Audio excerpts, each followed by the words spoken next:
Okay, hi Art 1 students. What we're going to do today is a color wheel. This color wheel is a little bit more advanced than you've done in elementary school. It has more sections to it, and this will be when you start painting, so you know how to mix the colors, how much white or black to add to get a tint or shade or tone, etc.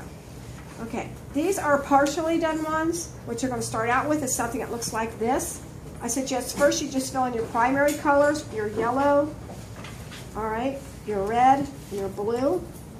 The primary colors are then mixed to make the secondary colors, which is your orange, your violet, and your green. And then it gets a little bit more complex. Tertiary colors are a mixture of the two colors next to each other. For example, blue-green is more blue than green. It's a bluish green, it goes here. Yellow-green is more yellow than green, and it goes here. The biggest trick to mixing the paints when you get to the tints and the shades is this. And this is why I see a lot of people waste a lot of paint, so I'm going to help you with this part. If you're doing a tint is just the white plus the color. With a tint, you want to have more white than the color, and that will make it a tint, all right? I don't want you to put like lots and lots of color. You do a tint. You do like a drop of color with a little white, and that makes the tint. All right, a little bit more color if it's not shown up at all, but not much. When you do these, don't add lots of water to your watercolor. You don't want the paper running. So this is yellow. Okay, let's say I already painted my regular yellow. This is where the shade's going to go. This is where the tint's going to go. Like that. Now the tone, which is right below the tint, it has a little bit of gray in it. That's the color plus gray. So this is already light with white. So what I'll do is add a little dot of black, and I mean small, small amounts of pink. Okay, and that will give you your tone in the yellow column. For a shade, you probably want to clean out your brush, get as much water out of it as you can. The shade, if you remember, is black plus the color, but it's opposite the tint. You start with your color first and add a tiny amount of black to the color. Tint with white, it's lots of white, a little color. Shade is lots of color and the tiniest bit of black. So here's my straight yellow. I'm going to add a tiny, tiny bit in here to make a shade. It doesn't take much. All right, that's where the shade goes.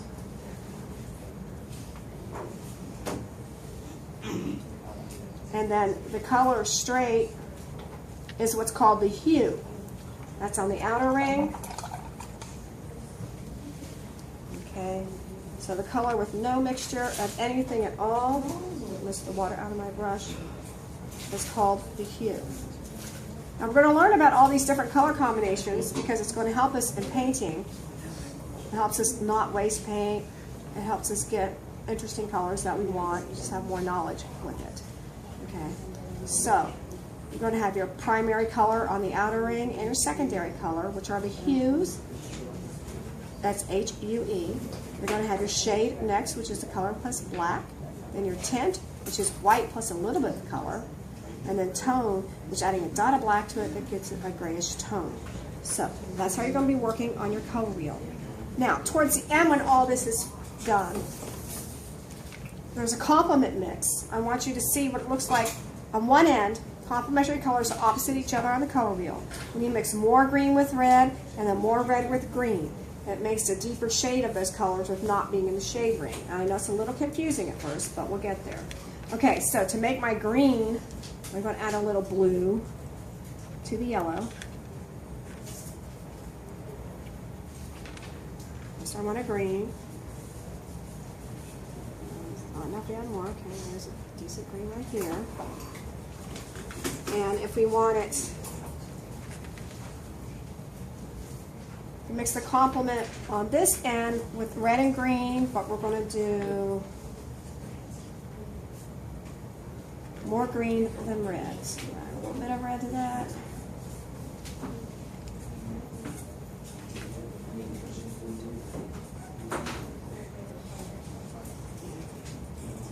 And some more green with that.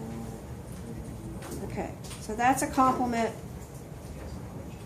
of green, and again, when we get it right, a little bit more green and yellow, I mean blue and yellow to make green, make it right, it will look like a deep pine green. When we do the opposite on the other end, it's going to make a deep berry red. Okay, so there's a complement. The complements are pretty dull too. So there's a complement of red and green with more red than green. That's a complement mix. And on the other end, we're going to do where red is dominant. That's still the complement mix.